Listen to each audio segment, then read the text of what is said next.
Quatrième séance des outils, quatrième séance, petit 1. Il y aura un petit 2 cet après-midi parce qu'il y avait du monde sur cette question des outils de planification, de programmation et nouveaux services de l'action en commun sur les territoires. On va beaucoup parler Vilaine. On est toujours dans la Vilaine avec Jean-François Marie, Jean-Luc Gégou, Michel Demolder, Christelle Alexandre. Là, on est plutôt dans le Boulonnais, c'est-à-dire pas très loin d'ici. D'ailleurs, j'ai appris que des personnes de l'ANEM n'avaient jamais fichu les pieds à Nausicaa. Moi, je trouve que c'est absolument honteux quand on... Et Madame Lemouzy, est-ce que vous êtes là en visio, en distanciel, à distance? Vous dites comme vous voulez. Laurence Lemouzy, vous êtes donc directrice de l'Institut de la gouvernance territoriale. Vous nous expliquerez ce que vous faites exactement et de la revue Pouvoirs locaux. Bonjour, vous êtes là. Allez-y, faites un petit essai de voix. On vous écoute. Est-ce que vous m'entendez bien là? Très bien, il faudra monter le gain à la régie, s'il vous plaît. Merci, madame. Pour la Vilaine, nous avons Jean-François Marie, qui est président de l'EPTB Vilaine, Jean-Luc Gégou, qui est directeur de l'EPTB Vilaine, Michel Demolder, qui est président de la Clé Vilaine, et Christelle Alexandre, directrice de l'EPTB du Boulonnais. Tiens, on va commencer par vous. J'ai du mal à le dire. Allez-y, dites-le. Coapda. Alors, Coadapt. Ah oui, Coadapt. Je ne sais pas pourquoi j'ai mis le P avant le D. Coadapt, mobiliser les citoyens. En effet, ça paraît logique. On l'a vu tout à l'heure, ça a été souvent dit hier. L'eau, c'est compliqué, c'est technique, c'est plein d'acronymes. Et les citoyens, en plus, ça renforce la distanciation entre les citoyens et l'eau. C'est ce que vous avez dit. Puis vous avez dit, on va expliquer aux gens précisément ce qu'on fait. On va les consulter en amont, c'est ça ? Dans le cadre d'un projet européen. C'est ça même. Donc, bonjour à tous. Donc, en fait, le PTB du Boulonnais, donc, comme on l'a dit tout à l'heure, c'est sur Boulogne-sur-Mer. Donc, en fait, on est un territoire qui regroupe 6 EPCI et auquel ils ont transféré la GEMAPI terrestre.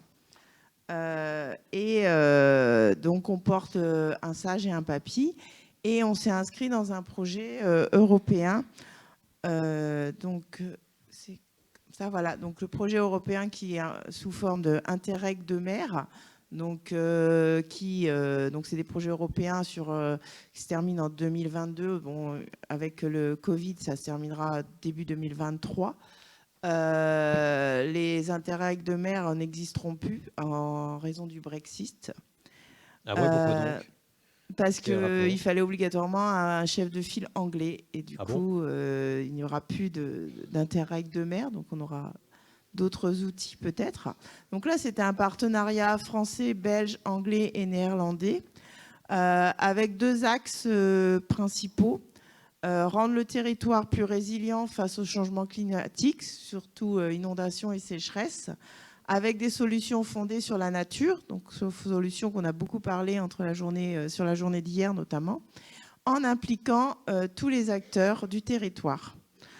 Donc ce qu'on a fait pour ça, nous, c'est qu'on a impliqué sur un secteur pilote, donc on a impliqué à la fois les exploitants agricoles, les propriétaires, les habitants et la commune. Attendez, 2 petites secondes, je reviens sur l'intérêt d'avoir un projet européen. C'est quoi? C'est un partage de connaissances entre territoires identiques, confrontés aux mêmes problèmes, ou ça n'a rien à voir? L'idée, c'est de partager sa connaissance.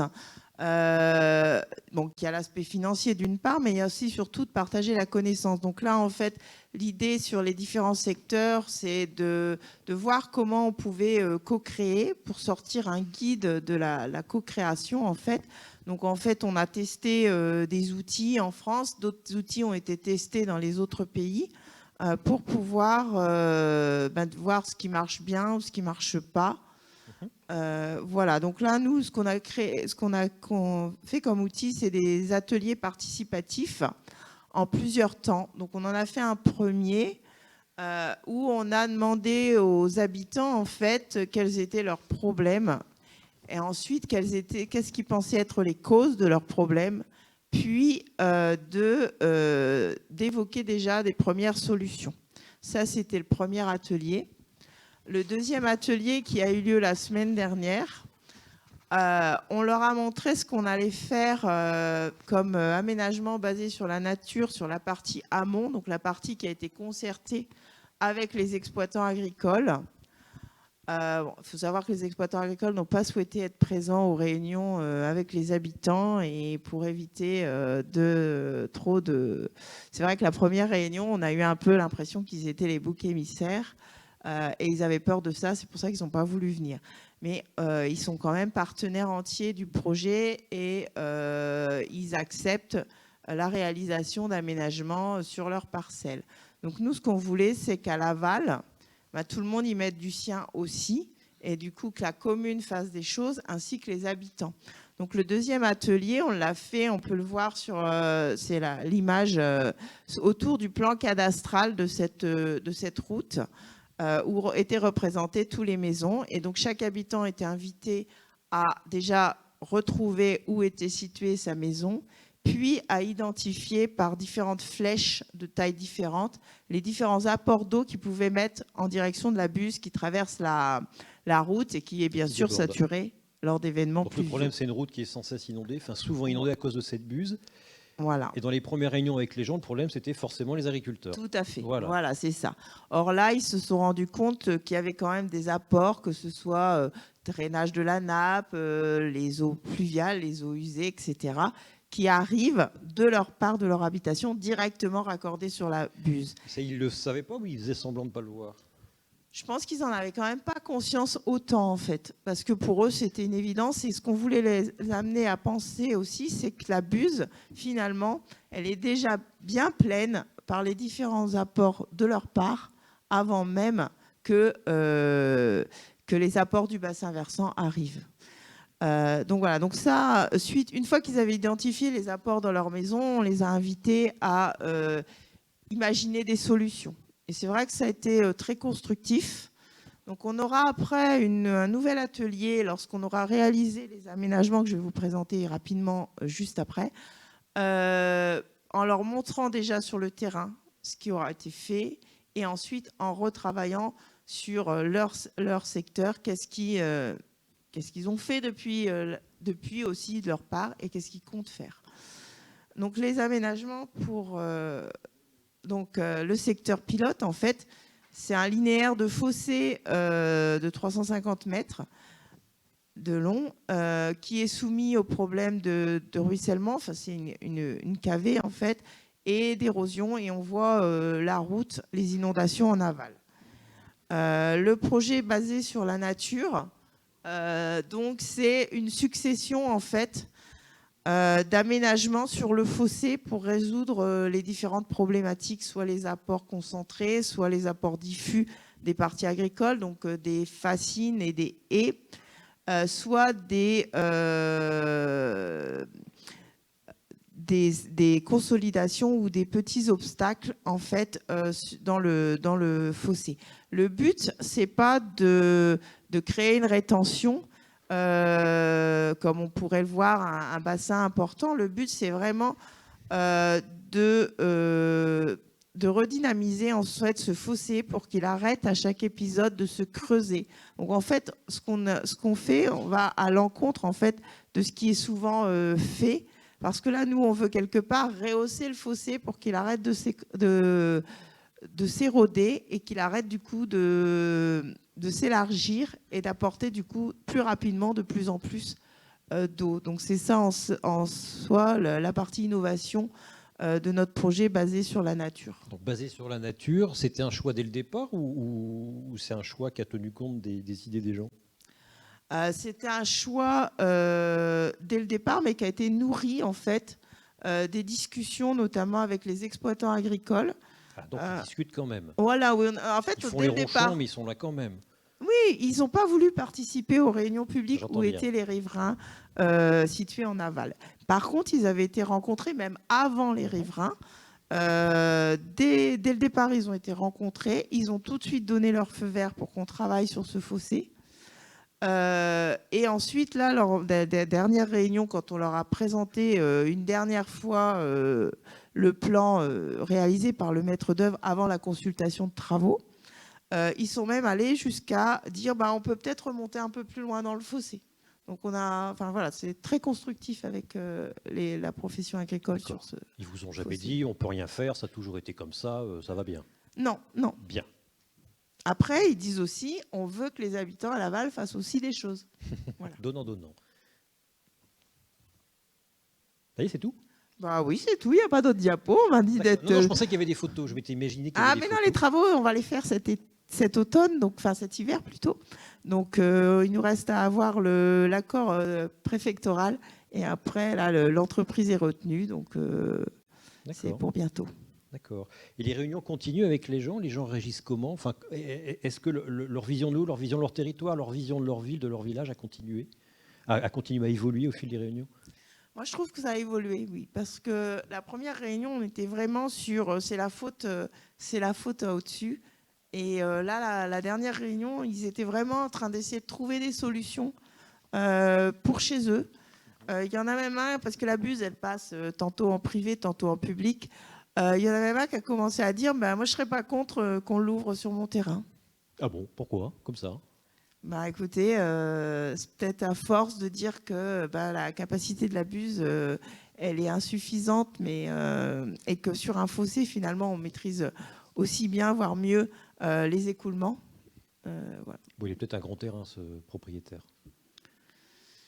Oui, et la maison est un peu plus éloignée, on va dire, que du bord de la route. Merci. Alors, la Vilaine, qui prend la parole? Monsieur Gégou. Oui.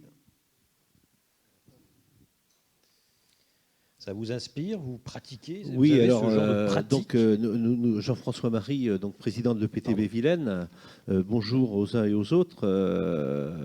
Naturellement que ça nous inspire. Et nous sommes venus à 3 parce que c'est aussi assez symbolique. Michel de Molder, président de la Clé, et Jean-Luc Gégou, donc directeur. Finalement, c'est le format qui fonctionne bien, à savoir le bon niveau d'ingénierie et de connaissances, le niveau EPCI, je vais en reparler, et le niveau Parlement de l'eau, qui est quelque chose d'essentiel. Alors, on appuie où? C'est ici, d'accord. Voilà, donc vous avez le périmètre de notre EPTB Vilaine, donc la Vilaine, le principal cours d'eau de Bretagne, avec un gros affluent Loust, où on voit un certain nombre de masses d'eau qui sont plutôt en très mauvais état, ou qui ne sont pas en tout cas en bon état, qui sont en état médiocre. 8% des masses d'eau en bon état, vous mesurez le travail qui est à faire, 11 000 km², donc assez étendu. C'est énorme. Et 26 EPCI concernés, avec 1 200 000 habitants aujourd'hui au sein de l'EPTB. C'est vous le plus gros de France ou un des plus gros, non? Je ne pense pas, puisque quand tout à l'heure on a vu qu'il y en avait au niveau partie, centre de la France, peut-être des plus étendus, mais en termes de densité de population, en termes d'activité, vous allez voir qu'on tient assez bien la corde. Alors, de l'histoire, puisque nous sommes en fait une structure ancienne qui auparavant s'appelait Institution d'aménagement de la Vilaine. Et sur la Vilaine, comme vous le savez peut-être, eh bien, nous avons un barrage estuarien qui a été mis en service au tout début des années 70 et qui nous protège, entre autres, contre la montée du niveau de la mer et qui protège naturellement une partie du territoire au niveau des crues décennales.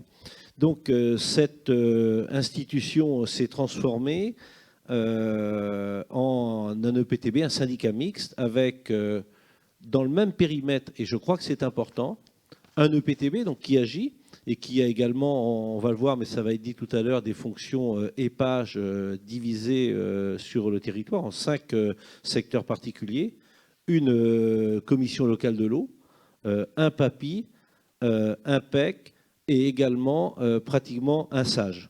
Donc quelque chose qui est assez intégré, où il y a une cohérence géographique, une cohérence politique et une cohérence finalement globale d'action. Et comment vous êtes arrivé à ça, cette cohérence? Ça paraît étonnant. Alors, comment on est arrivé? Tout simplement avec des différentes lois, MAPTAM et NO, de la prise de compétences par les EPCI, et une organisation déjà de coopération ancienne que l'on retrouve en Bretagne d'une manière générale, et une structure qui fonctionnait bien de façon opérationnelle et qui s'est développée dans le temps, à son rythme, mais de façon, j'allais dire, assez malgré tout, assez tonique. Hein.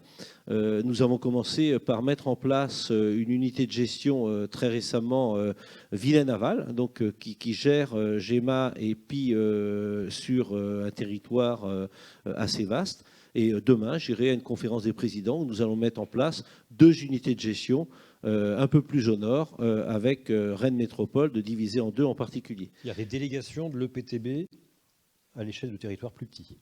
Voilà, c'est-à-dire, en gros, c'est la subsidiarité qui est appliquée, tout simplement pour, au-delà d'un SAGE, au-delà également d'un plan d'action de l'EPTB, eh bien, qui se décline ensuite sur des territoires plus petits, mais qui sont quand même 2-3 000 km², hein, et qui demandent également d'aller plus près dans la proximité, je pense, avec les usagers d'une manière générale, avec les élus communautaires, mais également les élus municipaux. Je continue. Alors, nous sommes transformés donc en syndicat mixte avec 60 élus qui siègent sur 3 collèges. Hein. Le collège collectivité publique, département et région, le collège EPCI et le collège eau potable, puisque nous produisons également de l'eau potable, une vingtaine de millions de mètres cubes par an. C'est bien ça pour vos finances, non ? Ah, c'est super parce qu'effectivement, c'est un cas où le petit cycle de l'eau contribue à assurer un certain nombre d'autres fonctions, que ce soit la gestion d'un barrage estuarien, que ce soit également toute l'ingénierie de connaissances et de fonctionnement également quelque part de la clé, et qui entraîne également toute la dynamique finalement des élus sur le territoire. Alors, je ne reviens pas sur la composition de l'EPTB, vous l'avez sous les yeux, et c'est plutôt quelque chose qui fonctionne bien, avec une volonté aussi d'avoir une démarche consensuelle, hein, où on avance. Alors, les compétences de l'EPTB, eh bien, vous les avez.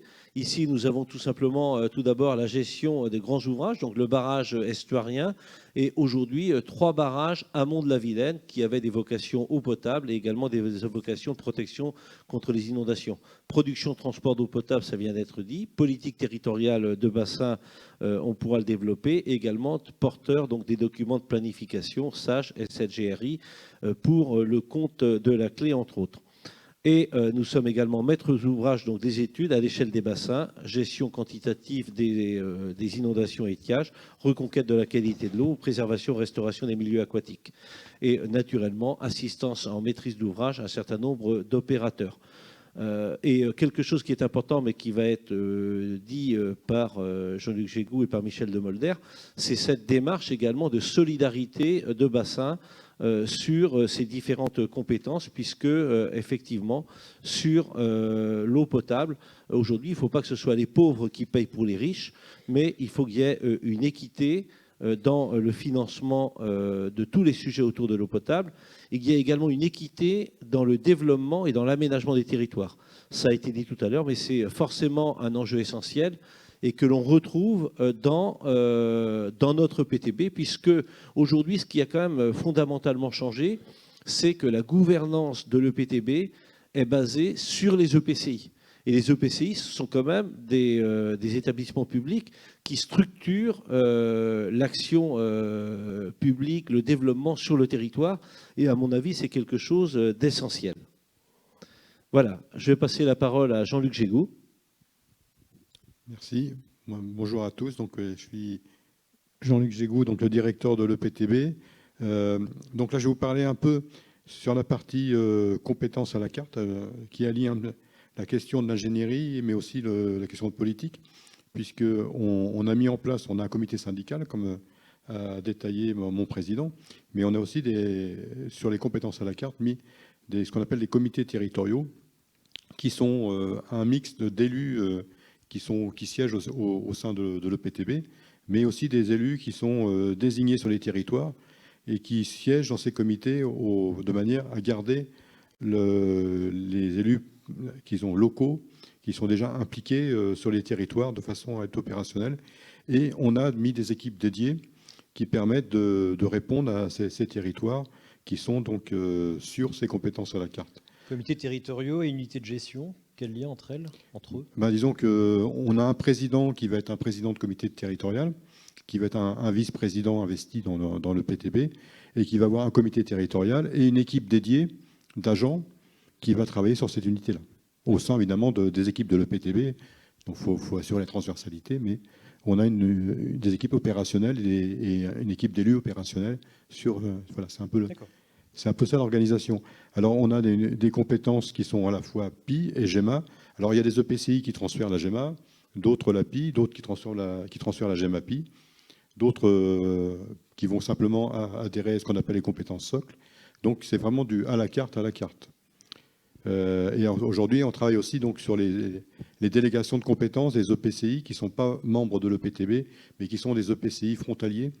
Donc il y a un bout, un champ qui traîne dans le bassin de la Vilaine. Et donc on organise là le travail. Alors parfois, c'est quand même quelques dizaines de kilomètres carrés ou centaines. Donc, mais par contre, ils ne sont pas présents vraiment dans le territoire. Donc là, pour voir simplement rapidement les compétences à la carte, donc on voit que quasiment tous les EPCI ont transféré la PI. Ça, c'est lié au fait à une ingénierie historique sur la prévention des inondations qui existait à l'EPTB. De fait qu'on est un troisième PAPI aujourd'hui d'élaborer. Donc on a un peu des antécédents. Et c'est un peu naturel que les EPCI transfèrent les compétences à la carte, sauf Rennes Métropole, qui a la particularité d'avoir des digues en ville, donc c'est de l'espace public. Et donc, le transfert de compétences a été plus compliqué. Vous allez jusqu'au Cap Atlantique, c'est quoi? C'est la Turballe? Non. On n'est pas loin du pays de Guérande, là. Oui, mais la Turballe est pas dans le bassin, mais on n'est pas loin, en effet. D'accord. Ah oui. Et donc, Cap Atlantique, puis la prévention des submersions marines, et vannes à agglomération aussi, mais qui ne sont pas dans le bassin. Par contre, on fait de la prévention des inondations, submersions marines pour l'arc sud-Bretagne. Donc voilà, mais c'était un peu déjà, le barrage d'Arzat, c'est déjà de la submersion marine depuis des années et des années. Donc, compétences à la carte, prévention des inondations, mais qu'aussi à la carte, parce qu'il y en a 3 niveaux de transfert de compétences. Soit c'est de l'assistance d'ingénierie, soit c'est des études qu'on va faire un peu élaborer, ou soit c'est carrément de la gestion d'ouvrage PI. Donc, ils peuvent choisir le niveau qu'ils veulent de transfert de compétences. Et là, aujourd'hui, on est à déployer vraiment le transfert de compétences GEMA. Alors là, c'est des transferts par des protocoles multi-EPCI. C'est-à-dire que là, on va travailler à l'échelle du bassin versant. Et non pas EPCI par EPCI. Et donc, sur les grandes entités territoriales, parce que là, on est sur du 1000 km, 2000 km² d'approche en termes d'organisation pour avoir des équipes qui permettent d'avoir suffisamment d'ingénierie pour pouvoir travailler à une échelle territoriale. On passe d'une ancienne organisation où il y avait des petits syndicats qui avaient 2, 3, 4, 5 agents et donc qui bossaient bien au maximum, mais qui était compliqué d'avoir des objectifs. Et donc l'objectif, c'est vraiment de passer à un niveau d'échelle supérieur et de travailler ce qu'on appelle au niveau du programme de mesure du SDAGE, c'est-à-dire avoir des objectifs plus conséquents sur l'objectif des masses d'eau. Donc on a vu qu'on avait 8%. Là, sur la partie orange que vous voyez là autour de Rennes, dans l'Ille-et-Vilaine, on est à 0% de masse d'eau en bon état. 0%. Donc, 0%. C'est un joli record. Voilà, donc difficile de faire moins bien, mais... Si, on peut toujours, mais non, c'est bien déjà. Ouais. Et on a une organisation aussi qui s'est mise en place avec des syndicats qui sont toujours autonomes, mais à l'échelle de PTB, on collabore avec eux. Donc, sur la voie atlantique, Chardon-Isaac et Grand Bassin de l'Oust. Et des EPCI qui exercent en propre leurs compétences. Tout ça, c'est aussi derrière une ingénierie financière et technique. Donc, on a des budgets qui, aujourd'hui, sont en croissance avec la montée de compétences. On a un budget d'eau potable, donc ça aide aussi. Mais enfin, l'eau paye l'eau. Enfin, je sais que c'est un terme un peu compliqué, mais c'est les factures d'eau jusqu'à présent payer l'eau potable. Mais on a quand même aussi l'avantage d'avoir le fonds de trésorerie d'un budget d'eau potable, donc ça aide bien. Et donc on va passer en 2023 à plus de 30 millions d'euros. Et ça, c'est lié au fait du transfert de compétences GEMA, où là, les enjeux en termes financiers sont conséquents, puisque passer de 0% à beaucoup plus, il faut mettre des moyens. On avait des équipes qui étaient déjà quand même bien constituées, parce qu'on était 40 agents déjà en 2019, sur plein de compétences qu'on peut faire dans les EPTB. Enfin, là, on ne va pas revenir, on ressemble là-dessus sur tout ce qu'on fait un peu en métier aux autres EPTB, à plus de 110 agents, parce que là, il va falloir des troupes opérationnelles pour reconquérir la qualité des masses d'eau, et donc c'est les fameuses unités qu'on est en train de construire. On gère 4 barrages, donc le barrage d'Arzal, qui est le seul barrage en Europe quasiment qui barre un estuaire, donc c'est assez important. On a 14 protocoles de transfert de compétences, PI, dont 6 ouvrages PI à gérer. On a 3 protocoles de transfert GEMA aujourd'hui en place, qui représentent à peu près 60% du bassin versant, et puis on gère 2 Natura 2000. Mais toutes ces articulations-là d'équipes, etc., donnent une force quand même, parce qu'on a une capacité d'avoir des multi-compétences qu'il faut articuler. Et c'est un peu aussi la crédibilité qu'on a par rapport aussi au territoire, de pouvoir transférer cette compétence. Alors je ne me rends pas compte, pardon, Madame Lemouzy, vous avez quel budget, vous, et combien d'agents? Madame Alexandre, je ne sais pas pourquoi j'ai dit Madame Lemouzy. Alors, on n'est pas du tout dans la même proportion.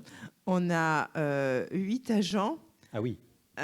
Et un budget aux alentours des 2 millions d'euros. Ah, il vous faut une usine d'eau potable. Voilà, c'est ça. Hein, vous avez compris. Allez-y, reprenez, pardon.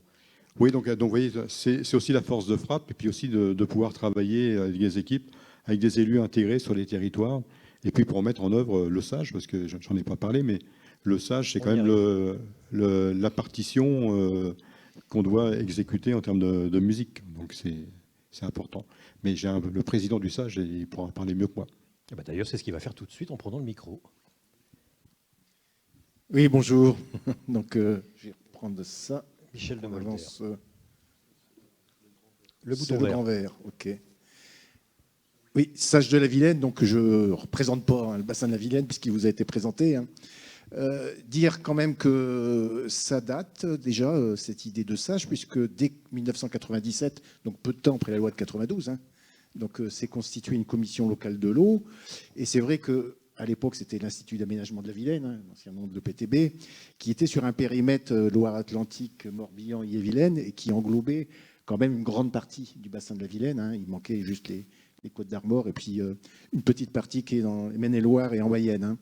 Donc, le pas de temps, vous voyez, 97, arrêté de création de la commission locale de l'eau, qui s'est mis vraiment à travailler, à faire un état des lieux du bassin de la Vilaine à partir de 98, et 5 ans avant d'arriver à une approbation du SAGE de 2003. Donc, d'ailleurs, il me semble que c'était le premier SAGE approuvé en France. Donc, un gros travail fait par les membres de la commission locale de l'eau. Tout le monde voit bien l'intérêt aussi d'être dans une commission locale de l'eau à l'échelle d'un bassin versant qui regroupe des élus, les services de l'État, les acteurs économiques, les acteurs associatifs. Donc je pense que je ne vais pas détailler ça. Notre clé actuelle, c'est 76 membres. Donc ça fonctionne relativement bien. Alors ensuite, après la LEMA de 2006, donc évidemment des cadres aussi différents par rapport au SAGE, avec un PAGD, un plan d'aménagement et de gestion durable, et puis un règlement. Donc dès 2008, on a lancé la révision du SAGE. Et vous voyez, quand on a eu une première validation par la clé en 2013, et puis malheureusement les échéances électorales arrivent parce que on s'est retrouvé avec un désaccord, on va dire, entre les membres de la clé et le préfet, qui ne voulait pas admettre, on va dire, un arrêté qui interdisait la destruction des zones humides supérieures à 1000 m² sur une partie du bassin. Et donc là, ça a été toute une discussion après les élections municipales de 2014, où j'ai été reconduit comme président de la clé, pour rediscuter avec les services de l'État. Donc, d'ailleurs, l'article 1 du règlement a été changé par le préfet, ce qui est le droit d'ailleurs en France. Et vous voyez, là, on va repartir à partir de février 2022 sur une révision du SAGE. Donc, on est sur des pas de temps qui sont pratiquement de 12 ans. Puisque c'est pas un peu long, ça, quand même, pour s'adapter à une eau qui change, à des besoins qui changent, à un climat qui change? Alors, c'est un peu long. C'est s'adapter aussi à une réglementation des lois qui changent. la LEMA de 2006. Notre SAGE actuel, bon, je peux en parler un petit peu sur les enjeux, puisqu'on a 210 dispositions et 7 articles dans le règlement, donc un règlement plutôt restreint. Donc, comme dans beaucoup de bassins versants, on a des enjeux évidemment milieu aquatique. Donc, on a des... Quand on parle de masse d'eau en mauvais état sur, par exemple, la partie est ou est-amont du bassin de la Vilaine, c'est surtout lié à la morphologie des cours d'eau. 80% des cours d'eau ont été recalibrés. On est une région agricole, donc les têtes de bassins versants, on s'est retrouvé souvent avec des cours d'eau. Il fallait essayer qui ne contrarie pas trop le type d'exploitation d'agriculture intensive, parce que c'est cette réalité-là. Et donc, ce travail de restauration morphologique qui prend du temps, et surtout nécessite des moyens financiers que la GEMAPI va peut-être permettre maintenant de mettre en œuvre, parce que je pense qu'on était sur des syndicats intercommunaux, par sous-bassin versant, dans une période aussi, rappelez-vous, les baisses de dotation de l'État à l'ensemble des collectivités, 15 milliards d'euros en moins sur la période 2012-2017, et la difficulté pour certaines communes d'accepter de participer sur un autofinancement plus élevé. Et quand la GEMAPI s'est mise en place, c'est vrai que cette réflexion-là, Jean-Luc l'a présenté, a permis une restructuration souhaitable à l'échelle du bassin de la Vilaine. Peut-être que par la suite, il faudrait même avoir un contrat territorial à l'échelle de l'ensemble du bassin. Ça sera à réfléchir parce que c'est ce qui permet la solidarité, en tout cas, entre amont, aval et milieu urbain, milieu rural. Et ensuite, on a des problématiques, évidemment, de nitrates, phosphore, pesticides. Et puis la gestion quantitative. On a l'impression que la Bretagne, il y a de l'eau, puisque quand on regarde les cartes de Météo France, on voit souvent la pluie arriver, mais il ne faut plus forcément croire ça. Thierry le rappelle, même s'il y a une différence entre l'ouest de la Bretagne et l'est de la Bretagne, on est sur des étiages très sévères sur le bassin de la Vilaine, alors plutôt sur la partie est du bassin de la Vilaine, et avec quand même des difficultés d'approvisionnement en eau potable sur un territoire qui s'agrandit. Moi, sur le territoire de Rennes, on projette 100 000 habitants de plus d'ici 2035. Sur un département comme l'Ille-et-Vilaine, c'est 200 000 habitants qui est projeté. Il faut bien, dans ce cas-là, fournir en eau potable. Et la pression en eau potable, par exemple, le prélèvement, c'est 70 millions de mètres cubes sur le bassin de la Vilaine. Alors, c'est vrai qu'il y a une partie d'export fait par le PTB Vilaine sur le golfe du Morbihan ou sur Saint-Nazaire, mais il y a aussi tout un import pour Rennes venant d'autres territoires comme la Rance ou le Couesnon. Donc, c'est une sécurisation qui avait été pensée d'ailleurs dans le SAGE 2003 et qui a été rappelée sur la nécessité d'ailleurs d'avoir cet aqueduc Vilaine-Atlantique entre l'usine de Ferrel et puis Rennes. Les enjeux eau potable sont donc importants, et quand on parle de gestion quantitative, évidemment, la problématique des inondations, puisque on a rappelé les 20 ans des inondations de la Somme, c'est aussi les 20 ans de la crue centenale sur le bassin de la Vilaine, avec un impact ayant touché des milliers d'habitants aussi. Donc, alors oui, c'est la dernière diapo. On a parlé tout à l'heure de gouvernance et de sensibilisation. On est en train de faire le point sur où en est le SAGE de 2015.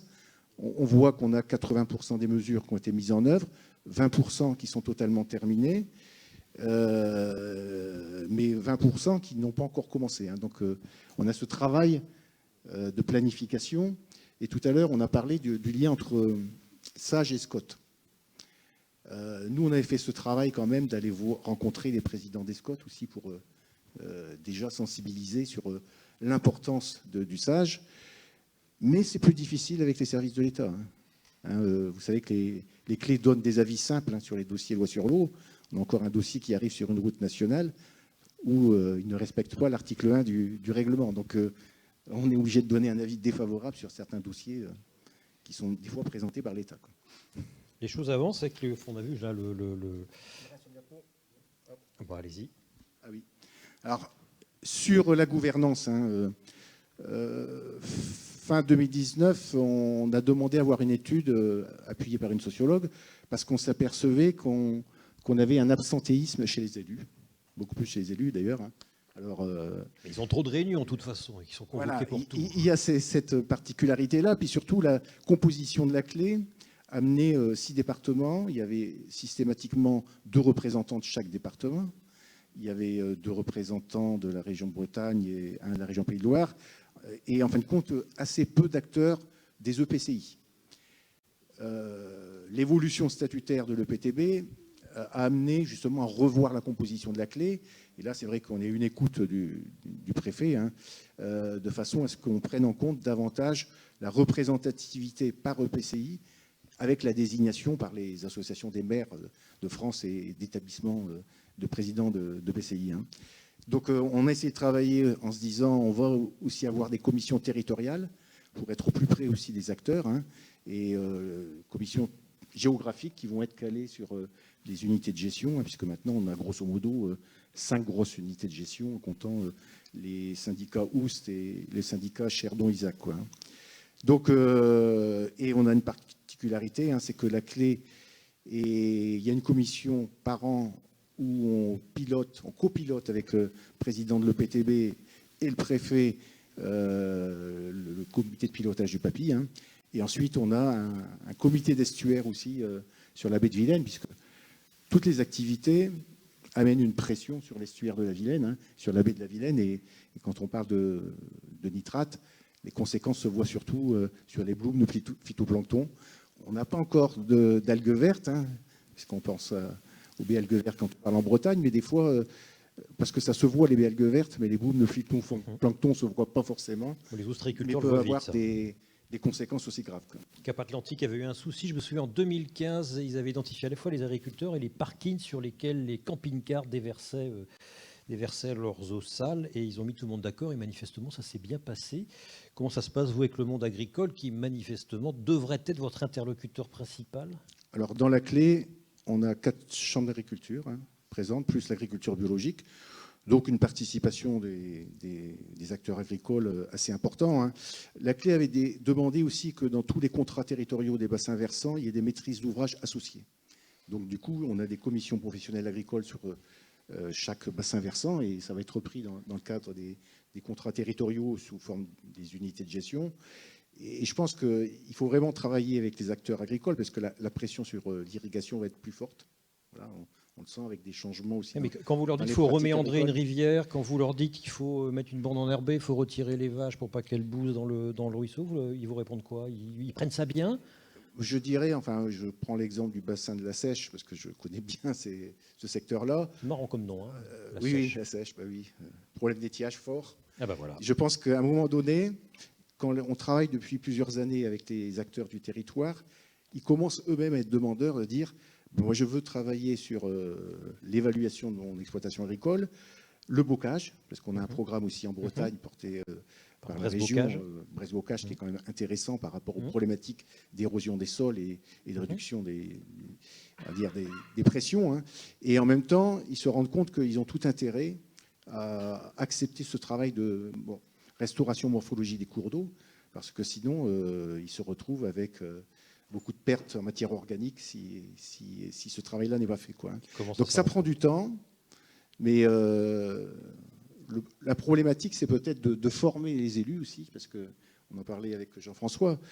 On voit bien, nous, à la clé, on a plutôt cette habitude de dire on présente une thématique et on informe avec des fois des apports de scientifiques externes, hein, pour que tout le monde puisse avoir l'information, parce que quand on commence à être dans la politique de l'eau, au départ, il faut se rendre compte de qui fait quoi, et c'est pas toujours simple. Merci. Laurence Lemouzy, je vous voulais à la fin pour nous donner votre sentiment sur ce que vous avez entendu.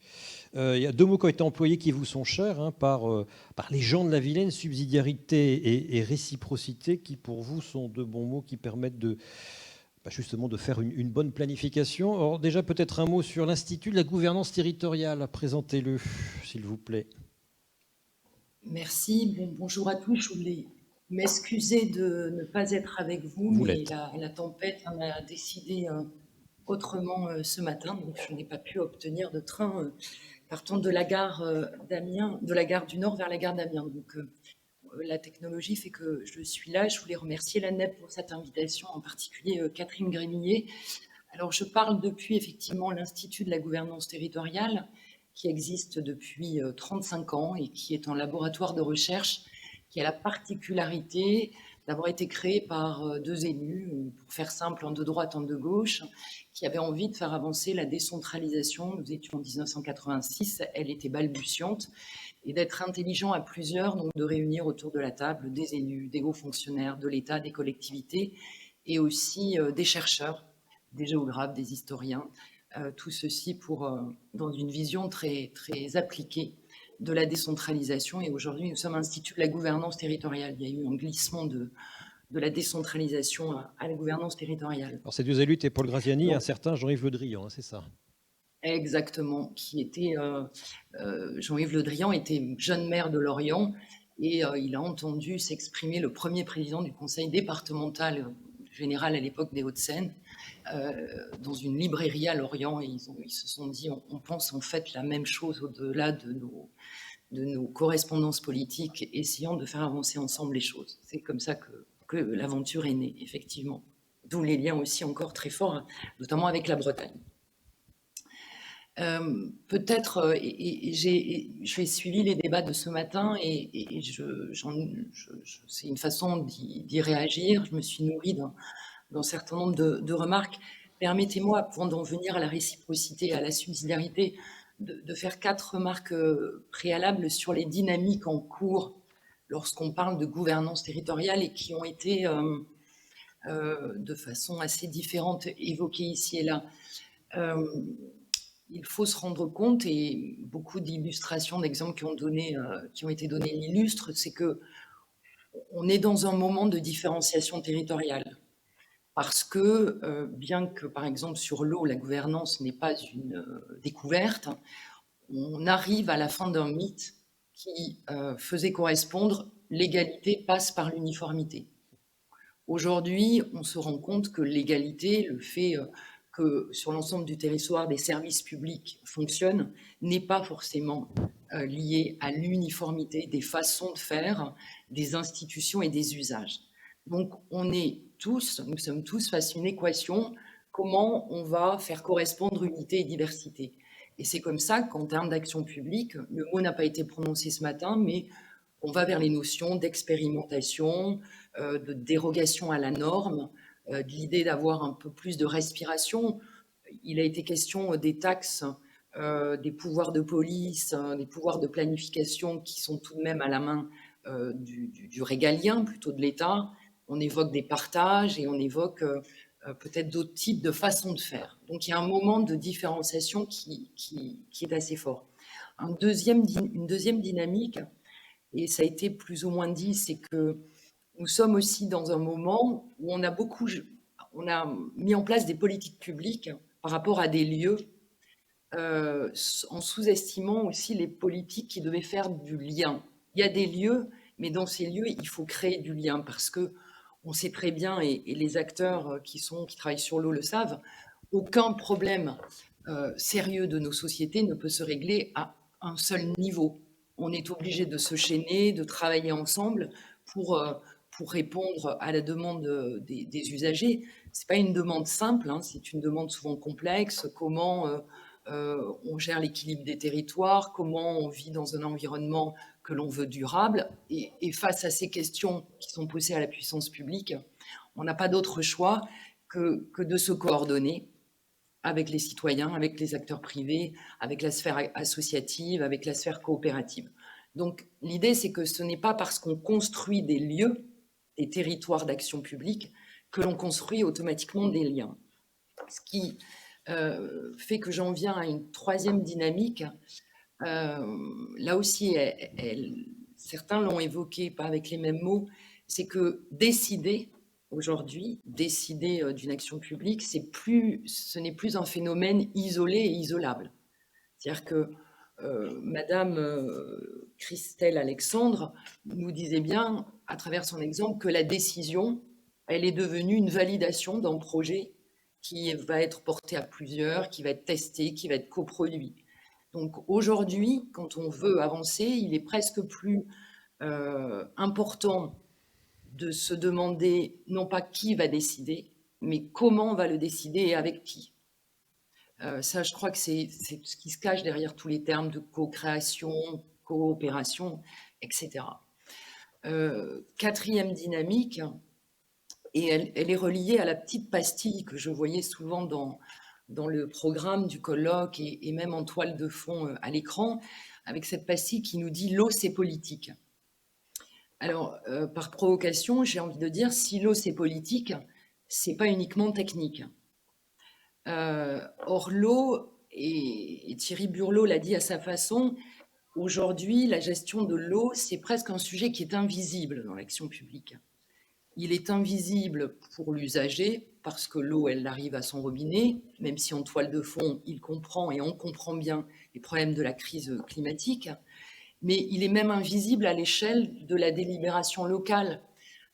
Souvent, pour avoir rencontré des maires dédiés à ces questions, ils ont bien du mal à faire entendre leur voix, et cette politique publique, c'est la dernière qu'on regarde, alors que, par excellence, c'est une politique publique qui devrait automatiquement être chaînée aux autres. Donc, je veux dire, c'est que on fait des politiques publiques, on est des fabricants de politiques publiques, vous êtes des fabricants de politiques publiques, mais attention, les acteurs de l'eau disent ce qu'ils font, mais il faudrait aussi qu'ils disent ce en quoi ils croient, qu'ils refassent conversation sur l'eau. Ça peut paraître théorique ce que je dis, oui. Mais c'est aussi une façon de rendre visible l'eau et de montrer que c'est l'outil par excellence, l'objet par excellence, oui, qui est interdépendant des autres politiques. Parce que souvent, on décrit une situation, on interdit, on prescrit, mais on ne raconte pas la politique publique, ses enjeux. C'est-à-dire qu'il faut placer l'eau comme objet social, comme objet politique, pour faire de la politique, pour en parler tout le temps, même quand ce n'est pas le sujet, pardon. En faire un objet de démocratie. Exactement. Parce que l'eau est liée aux mobilités. Si vous installez une entreprise, on l'a bien vu, on ne se pose pas tellement la question de son accès à l'eau. Il y a des paradoxes dans l'eau, c'est-à-dire le paradoxe, c'est le paradoxe de la rareté et du partage. C'est-à-dire, elle devient, on sent, un bien auquel il faut faire de plus en plus attention parce que épuisable, ou en tout cas de plus en plus rare, mais il faut, lorsqu'on fait du développement économique, penser du développement de l'aménagement du territoire, comment va se passer l'acheminement de l'eau, etc. On ne va pas stopper le développement local ni le développement économique juste pour une question d'eau, mais pourtant c'est interdépendant. Donc, raconter la place de l'eau, en faire un objet, je pense, effectivement, de citoyenneté active. Et en même temps, l'eau, on l'a bien vu pendant ces 2 journées, elle est le symbole de la discorde entre la puissance publique, entre l'État et les collectivités, les établissements territoriaux, où voilà, on demande à l'État beaucoup de choses, on demande au préfet de faire appliquer la loi, on demande plus d'argent, on demande de pouvoir éventuellement lever des taxes, des redevances. Enfin, il y a un dialogue l'eau est le reflet d'un dialogue, comment on va dire, corrompu, difficile entre l'État et les collectivités et les établissements publics. Oui, vous avez raison. Alors moi, j'ai fait un travail de recherche dans le cadre d'une thèse sur l'imaginaire de l'action publique, et ce dialogue entre l'État et les collectivités locales, je l'inscrivais sur le récit de la discorde. C'est « je t'aime, moi non plus ». Par moments, c'est l'État qui se plaint, par moments, ce sont des collectivités territoriales. Donc là, il y a un dialogue. C'est dommage qu'il soit biaisé, parce que l'État ne peut pas faire sans les collectivités ne peuvent pas faire sans l'État. Les deux ont intérêt d'être puissants. Mais pour qu'ils soient puissants, l'État doit arrêter de considérer que les collectivités publiques sont des prestataires de services, qu'il va piloter à distance, soit avec l'impôt qu'il réduit et qui coupe le robinet, soit avec la norme. Et les collectivités territoriales doivent aussi grandir en prenant toutes leurs responsabilités si elles veulent aussi gagner en autonomie. Donc, on est là à une bascule qu'un certain nombre de projets de loi actuellement débattus ne résout pas vraiment. Ça ne sera probablement pas un autre acte de décentralisation, mais il y a face aux urgences, il y a une autre mentalité, presque un changement de paradigme, j'allais dire mental, pour que la puissance publique retrouve de la puissance avec l'alliance collectivité territoriale et État, parce que ce dialogue par moment de sourd, doit être rééquilibré, notamment sur les questions normatives, où l'État norme beaucoup et les collectivités sont obligées de s'inscrire et n'ont pas vraiment de choix, et par l'élément financier où depuis, mais ça date depuis une bonne vingtaine d'années, progressivement, le robinet est coupé, ou en tout cas les marges les latitudes sont très très faibles en termes financiers. Alors, je voulais juste, sans être trop longue, évoquer effectivement 2 principes, alors vous avez dit subsidiarité, réciprocité, ça paraît très, très abstrait, mais ce sont 2 principes actifs, en fait, très, très pragmatiques, qui peuvent constituer des méthodes. Je ne sais pas si ce sont des outils, sont pas des acronymes, ce ne sont pas des plans, mais c'est une méthode et un état d'esprit. Qu'est-ce que c'est que la réciprocité? En fait, c'est activer les complémentarités. Nous sommes complémentaires. Tu as des choses que je n'ai pas, j'ai des choses que tu n'as pas. Donc, cette réciprocité entre acteurs, elle invite, et là je suis les développements d'un géographe qu'un certain nombre connaissent et qui, je trouve, est assez lumineux sur cette question, c'est Martin Vanier. La réciprocité, c'est une triple révolution. C'est une révolution qui a trait à l'égalité, c'est-à-dire on n'est peut-être pas, tous les territoires ne sont pas égaux, on n'a pas la même géographie, on n'a pas la même base socio-économique, mais il faut qu'on se considère égaux en relation. On a une relation qui doit être mise à égalité. Deuxième révolution que cette méthode ou ce principe implique, c'est à propos de la richesse. On produit encore de la richesse en exploitant une ressource. Si on veut continuer à produire de la richesse, on sait qu'on doit faire avec des ressources qui s'épuisent, renouvelables, et des stocks qui sont finis. Donc, c'est aussi pour ces raisons-là que les biens deviennent communs, parce qu'ils sont pris dans des circuits de services et d'échanges qui fondent des intérêts réciproques. Et il n'y a pas de biens véritablement communs, véritablement communs que pris dans l'échange et non dans un accompagnement, dans un accaparement fut-il collectif. Troisième révolution, on pourrait se dire, mais réciprocité, qui sont les acteurs de la réciprocité? Vous êtes, les acteurs territoriaux sont des acteurs de la réciprocité parce qu'ils sont dépositaires d'intérêts de services publics, mais, et là on le sait tous, leurs intérêts communs sont aussi dans les mains d'acteurs qui sont non publics, qui sont privés, je me répète, associatifs, coopératifs, collectifs. Et pour répondre aussi à votre question des relations tendues entre État et collectivité, la réciprocité, c'est l'augmentation de la force de l'action publique. On se plaint de l'impuissance publique. Si on s'inscrit dans cette démarche un peu mentale, on se dit on va être plus fort et parce qu'on va être inclus dans une action collective plus globale. L'alliance de ces forces, elle doit être liée à notre principe, celui de la subsidiarité, à la française, puisque ça a été dit, nous ne sommes pas un État fédéral, ce n'est pas notre chemin, ce n'est pas notre histoire, mais quand on réfléchit 2 petites secondes sur ce concept de subsidiarité, qu'est-ce qu'il nous dit? En fait, c'est une recherche constante, et c'est ça qui est difficile, parce que la loi ne peut pas dire comment on fait la subsidiarité. C'est une recherche constante d'équilibre entre non-ingérence et ingérence. Non-ingérence, c'est j'agis si je suis en capacité de le faire. Ingérence, on vient m'aider, on vient suppléer mon incapacité à traiter une partie d'une politique publique, à traiter une partie du dossier. Mais on me laisse, moi, acteur le mieux placé pour agir, on me laisse agir. On m'en donne les moyens, on revient au problème des financements, et on m'en donne aussi la souplesse normative. Donc on voit que ça peut déboucher sur des réformes concrètes. Est-ce que ce sera lié au pouvoir réglementaire des collectivités territoriales? Pourquoi pas? Est-ce que c'est des expérimentations plus punchy, qui ont vocation à moins se généraliser? C'est dans l'air du temps. Mais en tout cas, l'alliance des deux peuvent être des méthodes qui enclenche chez les acteurs des révolutions un peu mentales. En fait, peut-être le dernier point, c'est que en matière de gouvernance de l'eau,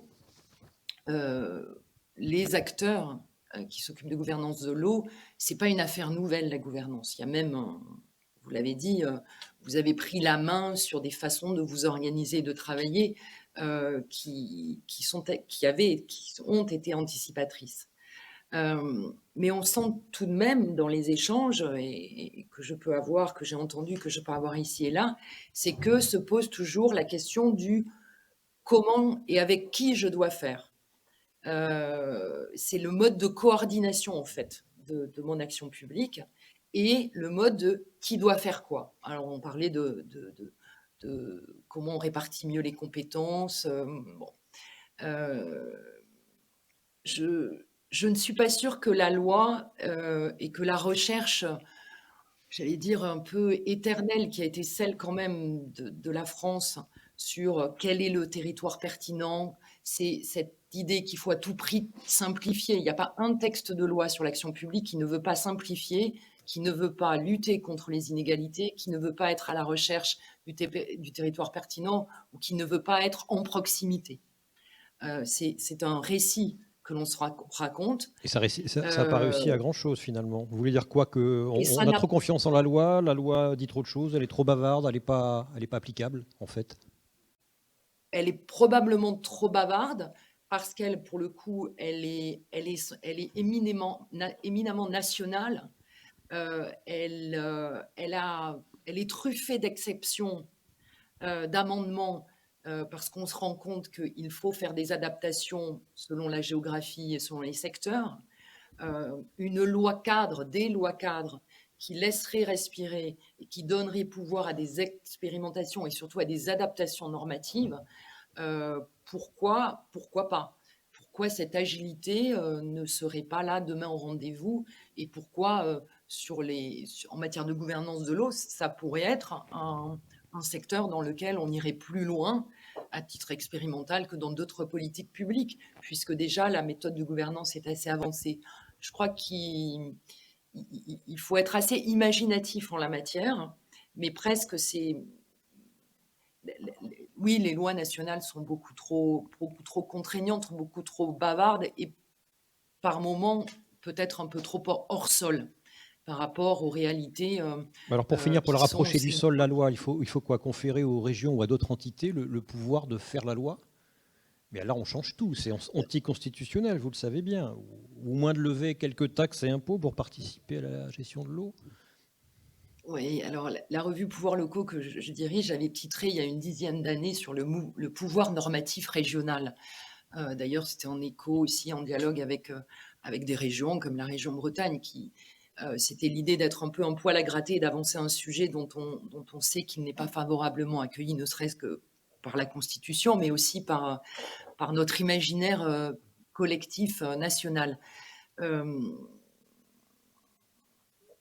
Faire preuve de pragmatisme et lutter et être armé face aux défis qui sont les nôtres nécessite, si ce n'est, je ne vais pas dans le sens de loi régionale, c'est pas l'objectif, on s'échapperait vers un modèle qui, pour le moment, n'est pas celui de notre histoire, mais une adaptation, une marge, une bouffée de respiration sur l'adaptation de la norme nationale avec un État garant de l'équilibre, garant de l'application de lois cadres pourvu qu'elles soient adaptées régionalement.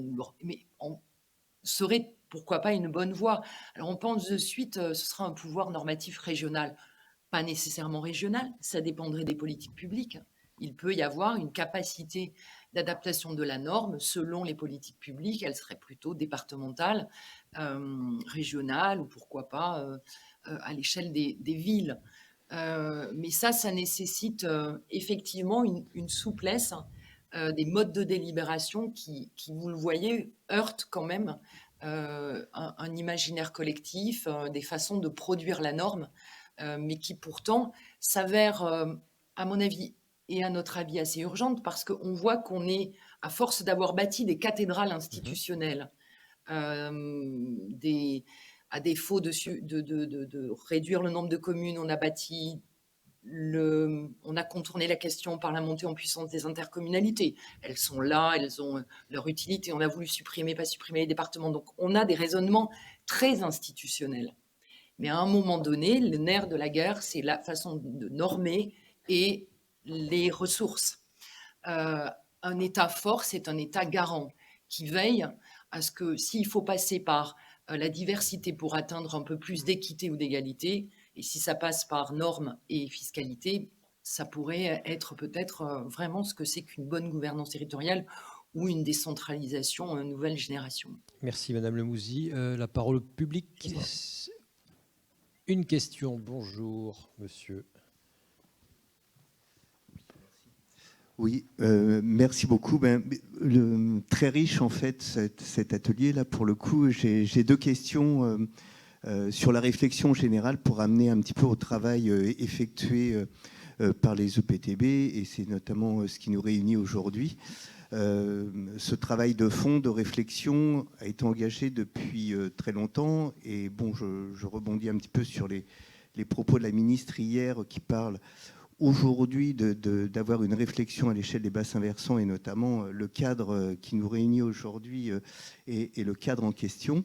Par rapport aux propos qui viennent d'être tenus par Madame Lemouzy, tout simplement, je me pose la question aujourd'hui, comment nous avons une réflexion, on va dire, aboutie par rapport aux acteurs de terrain.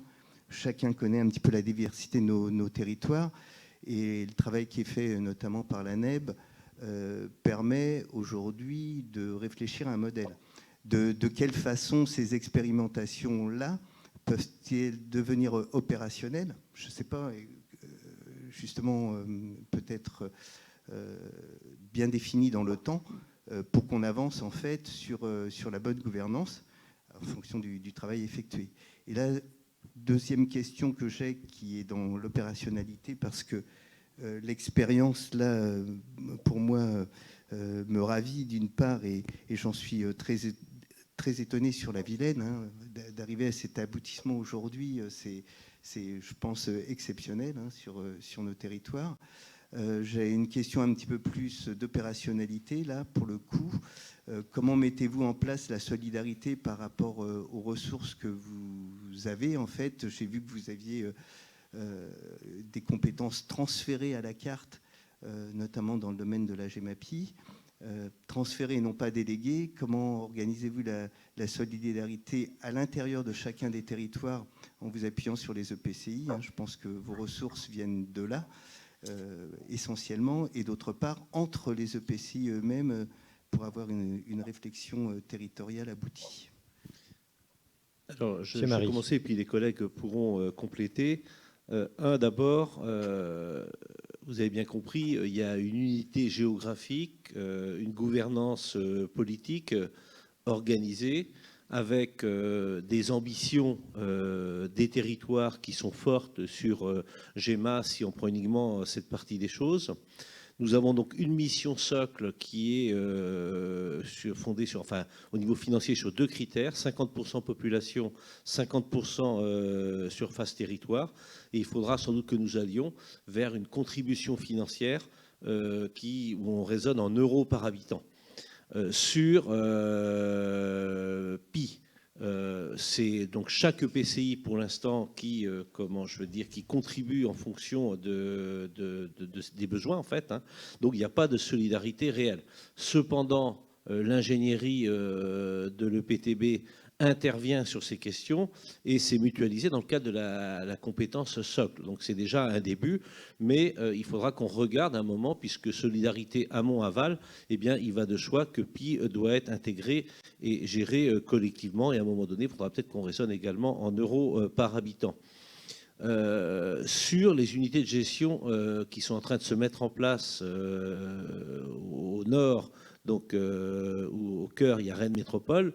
Il y a un début qui est en train de se faire où la métropole accepte de prendre en charge non pas 50% 50-50 territoire-population, mais 70% en fait population. C'est-à-dire que et ce sera vrai également pour d'autres territoires.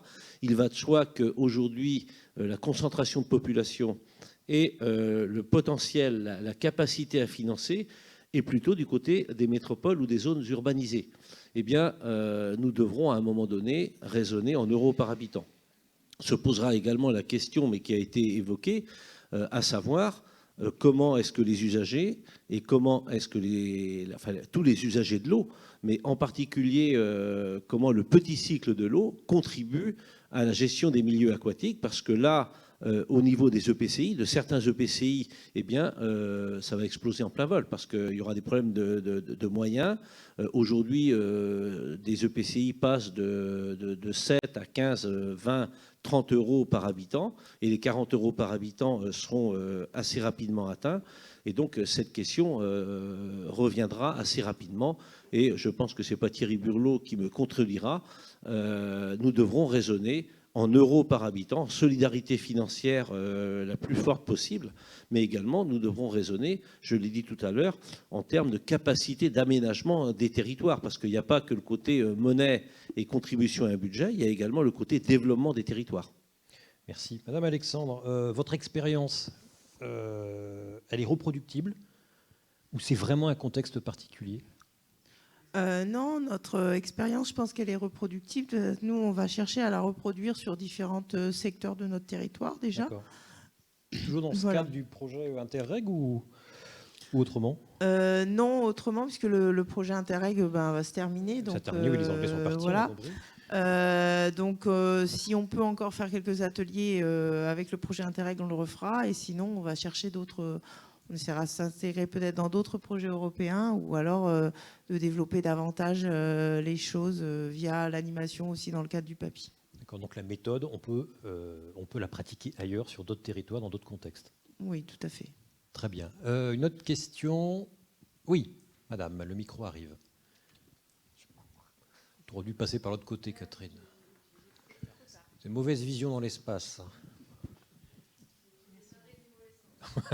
Madame, bonjour. Oui, bonjour. Moi, je veux attirer l'attention sur deux mots qui ont été dits tout à l'heure par Madame Lemouzy. Mettez bien le micro devant le... À savoir citoyenneté active. C'est un beau terme. C'est un beau terme. Mais la citoyenneté suppose de la connaissance. Et de la connaissance dès le plus jeune âge. Cette connaissance immense que nous avons ici acquis pendant des années et qui est loin d'être terminée. Moi, depuis 70, je m'intéresse au sujet. Avec Météo France, avec la CMI, avec l'Agence de l'eau. Et je suis stressée par le fait de mon âge de ne pas pouvoir partager tout ce que j'ai appris à un moment où c'est fondamental. Il y a une urgence extrême et on ne peut pas tomber à côté. Alors moi, là, je prêche pour la jeune génération qui s'éveille. Les programmes de l'éducation nationale, je suis ancien prof, je ne suis pas toujours d'accord avec eux, mais se tournent beaucoup vers le développement durable. Depuis les petits jusqu'au lycée.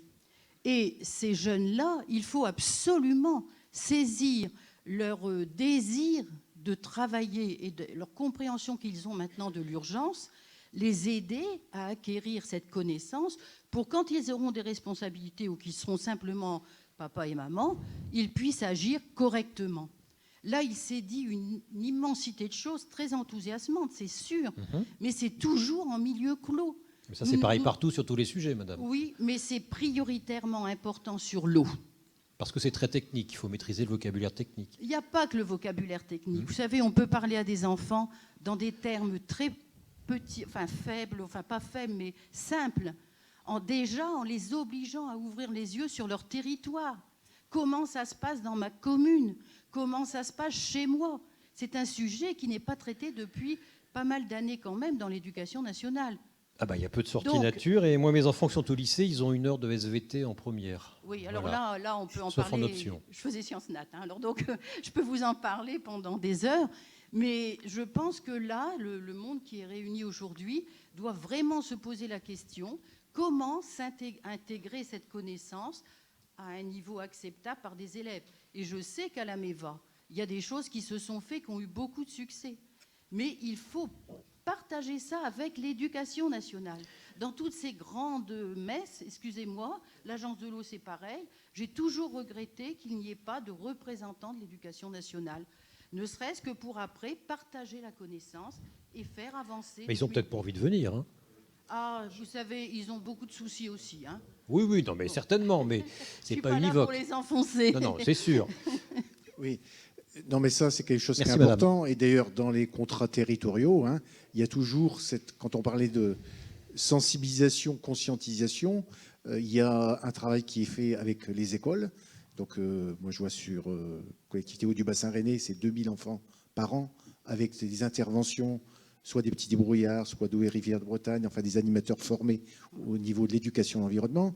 Et je pense que c'est aussi au niveau de chaque commune à mettre en place des formations, et on essaye de répondre aux besoins des associations. C'est bien pour ça que dans les unités de gestion qui vont être mises en place, c'est garder le lien avec les communes aussi, de façon à ce que cette conscientisation, elle s'appuie aussi sur les ressources locales, quoi. Oui, puis il y a des communes qui font les choses bien. Je citais Cap Atlantique, parce que j'ai fait un sujet chez eux là-bas. Manifestement, ils agissent beaucoup, y compris auprès des écoles. Et vous aussi, Madame Alexandre. Oui, tout à fait. Déjà, dans le projet Coadapt, on est allé aussi intervenir dans le fin de cycle de primaire de la classe qui scolarisait les enfants de la commune pilote, de façon à ce qu'il y ait une interaction, en fait, qu'on en parle vraiment à toute la population. Donc, on a parlé aux habitants qui étaient concernés, à leurs enfants. Voilà. Et en plus, dans le cadre du PAPI, du PAPI précédent, on avait créé un partenariat avec l'association IFORM pour justement développer davantage d'actions envers les scolaires. Bon, ça n'a pas toujours été performant, ça a été très difficile à mener. Donc là, on s'est adressé plus localement en partant directement depuis le maire qui nous a mis en relation en fait avec l'établissement de l'école, enfin son école, et non pas, la dernière fois on avait commencé par le haut, le rectorat, pour redescendre, et tout ça pour inviter C'est très long. Tout ça pour inviter des scolaires à une pièce de théâtre. Et en fait, on a failli avoir la troupe et pas les enfants, puisqu'il fallait la réserver longtemps à l'avance, et ce fut très délicat. Oui. Donc, je dis que c'est pas toujours facile. Alors, des fois, on se pose la question de partir vers le bas, c'est couper, enfin, c'est ne pas avoir l'aval du rectorat. Mais là, dans le projet Coadapt, on a fonctionné différemment. Oui, c'est très lourd, l'éducation nationale, pour être intervenue. Si vous voulez, je peux répondre, parce que j'étais jusqu'à l'an dernier, vu mes cheveux blancs, vice-présidente de l'IFORM. Je connais bien la difficulté que l'on a pour travailler avec l'éducation nationale au niveau des rectorats. C'est une évidence. Mais au demeurant, il ne faut pas perdre confiance, il faut continuer. Là, c'est un petit cas particulier. Je ne peux pas aller au-delà, on en parlera avec un petit verre tout à l'heure. Au demeurant, c'est loin d'être une généralité. Et les axes 1 des PAPI qui sont sur la sensibilisation à la CMI, il y a toujours très peu d'argent. Ça vient, il y a des progrès. Mais à ce moment d'urgence, il faut gravir 3 marches. Je suis d'accord avec vous. On va peut-être prendre 2 questions, 2 remarques, et puis après on ira déjeuner. Il y aura la deuxième partie. Mais oui, je sais bien. Il y aura un bon exemple sur la Durance, vous verrez, madame. Merci. Nicolas Campos, agence de l'eau Loire-Bretagne. Alors déjà, une petite précision, j'ai entendu parler plusieurs fois d'agences. Je vous invite à ne pas oublier que les SDAGE, ce ne sont pas les agences de l'eau. Les comités de bassin, ce ne sont pas les agences de l'eau. Nous ne faisons que le secrétariat des agences des SDAGE et des comités de bassin avec les services de l'État. Vous êtes modeste, secrétariat. Ah oui, attendez, mais c'est la réalité. J'ai moi-même construit le précédent SDAGE sur la Bretagne, donc je sais de quoi je parle. Et Thierry Burlot était à l'époque président de la commission planification, donc il s'en souvient. Non, moi j'ai une question à Jean-François Marie et à Laurence Lemouzy sur outils de programmation rénovés. Alors déjà, à M. Marie, j'ai une question toute simple, c'est que je crois que vous avez omis de dire que vous êtes aussi président de Redon Agglomération. Et je voudrais savoir en quoi ce président d'un grand EPCI peut aider dans le travail que vous faites au niveau de l'EPTB. Ça, c'est déjà, parce que c'est l'articulation vraiment entre la nouvelle compétence GEMA en tant que président de PCI et président de PTB. Et puis alors j'ai une remarque aussi, c'est sur ces outils de programmation rénovés. Je n'ai pas entendu ni hier soir, depuis que je suis arrivé, ni ce matin, de citer les contrats de relance et de transition écologique, les CRTE. Alors de deux choses l'une, soit c'est un coup médiatique du gouvernement actuel et ça disparaîtra complètement, mais quand je vois, nous, la manière avec laquelle nous sommes associés sur les territoires à l'élaboration des CRTE, je me dis que nous avons là un outil de programmation qui veut vraiment prendre en charge la transition écologique et dans lequel je remarque qu'effectivement les acteurs de l'eau sont une fois de plus totalement absents. Et là, j'aurais vraiment une question à votre attention et à l'attention de ça fait 3 questions là quand même. Hein, ça fait 3 questions là quand même. Non, c'est la même. Ah, c'est la même. Vous me rassurez. Réponse courte. Oui, alors effectivement, en tant que président de Redon Agglomération, 31 communes, 70 000 habitants sur 3 départements et 2 régions, Bretagne, Pays de la Loire, il va de soi qu'à partir du moment où notre PTB est fondé sur une gouvernance autour des EPCI, le dialogue avec l'ensemble des collègues EPCI est quelque chose de capital et de facilité. Et c'est aussi facilitant d'être président d'EPCI parce que nous partageons forcément, nous sommes entre pairs en quelque sorte. Nous avons à côté départements, régions et syndicats d'eau potable. Nous nous comprenons également. Ce qui veut dire que sur ce sujet-là, pour mettre en partenariat, ce n'est pas une difficulté. Pour ensuite regarder nos sujets, solidarité amont-aval, solidarité financière, ville-campagne, il faut discuter.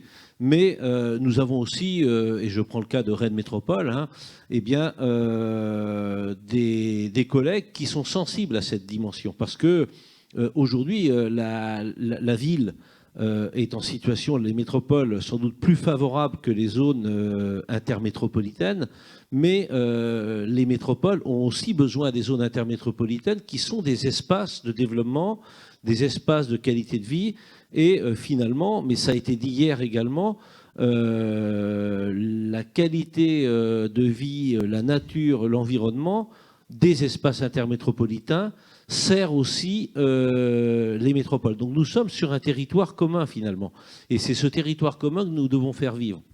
Alors ensuite, en tant que président de PCI, c'est comment dans notre PCI, nous partageons avec l'ensemble des collègues élus, l'ensemble des maires, cette question sur l'eau. Et effectivement, c'est une question aujourd'hui, comme l'a dit Madame, qui est une question un petit peu d'initié.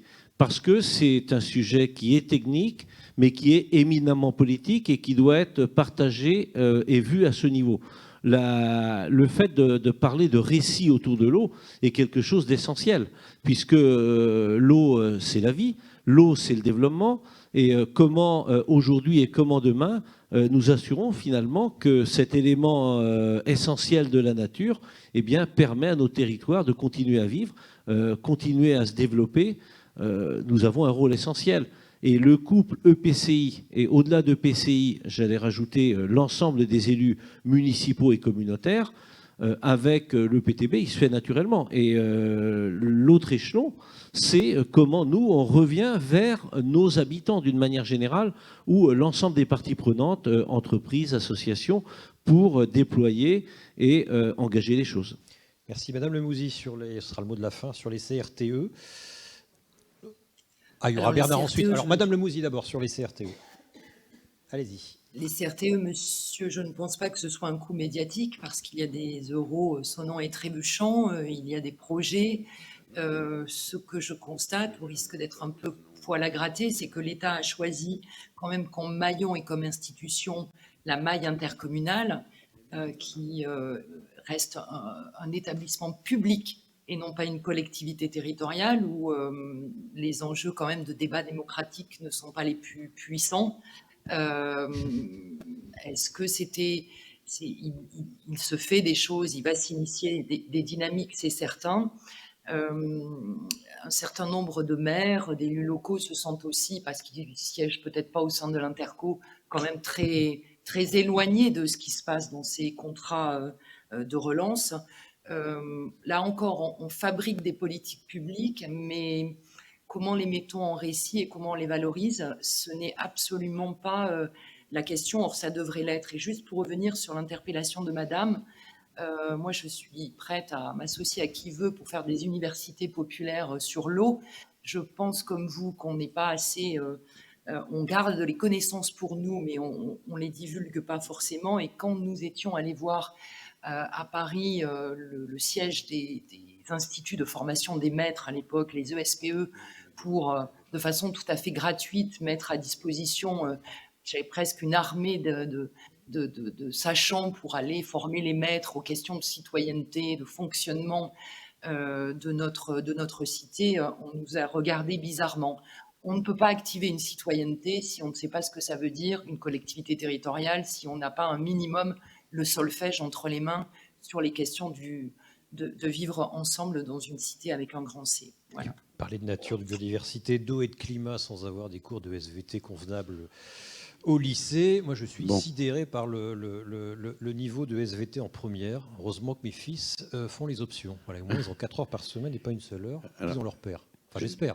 Bernard, mot de la fin. Le mot de la fin, parce que cette discussion sur l'éducation des jeunes, j'en ai une petite expérience, parce que pendant des années, on a animé des visites pédagogiques dans le cadre des collèges du département de la Seine-Saint-Denis. Ils avaient toute une politique, ils étaient très actifs là-dessus.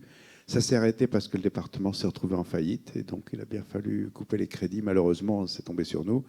Donc ça s'est arrêté, mais je signale pour les autres, il y a possibilité de faire des choses en périscolaire avec l'aide des départements s'ils veulent bien s'intéresser au sujet. Ils ont perdu leurs compétences générales dans le domaine de l'eau, mais après tout, ils peuvent toujours quand même faire quelque chose. L'autre possibilité, qui est beaucoup plus ambitieuse et beaucoup plus prenante, c'est ce que fait l'agence de l'eau Seine-Normandie en finançant des classes d'eau. Alors là, ça veut dire qu'une classe va, pendant toute l'année, tous les profs de la classe vont utiliser l'eau comme support pour faire leur pédagogie. Donc, mais c'est plus difficile, je crois que ça se fait moins quand même parce que c'est plus engageant. Voilà. Et puis un dernier mot, c'est un peu de bibliographie. Je pense à Madame Alexandre et au fait que les habitants avaient envie de tordre le cou aux agriculteurs et que du coup, ils ne voulaient pas venir aux réunions. Il y a quand même une histoire. Il y a quand même une histoire des ruissellements érosifs. Peut-être pas chez vous, mais en Pays de Caux, par exemple, où les gens qui étaient en aval subissaient de plein fouet les modernisations agricoles qui se faisaient d'ailleurs dans l'individualisme paysan et qui faisaient qu'il y avait des coulées de boue dramatiques. Voilà. Ça a été étudié dans une thèse d'un certain Stéphane Cartier, qui en a fait un bouquin chez l'Harmattan qui s'appelle « Chronique d'un déluge annoncé ». Je vous recommande la lecture. Eh bien, nous allons démarrer la chronique du déjeuner avec un tout petit peu de retard, à peine une demi-heure. Merci Madame Lemouzy d'être restée à distance, c'est jamais très simple. Merci Madame, merci messieurs. À tout à l'heure. Catherine. On se retrouve à 14h15. 14h15, c'est ça.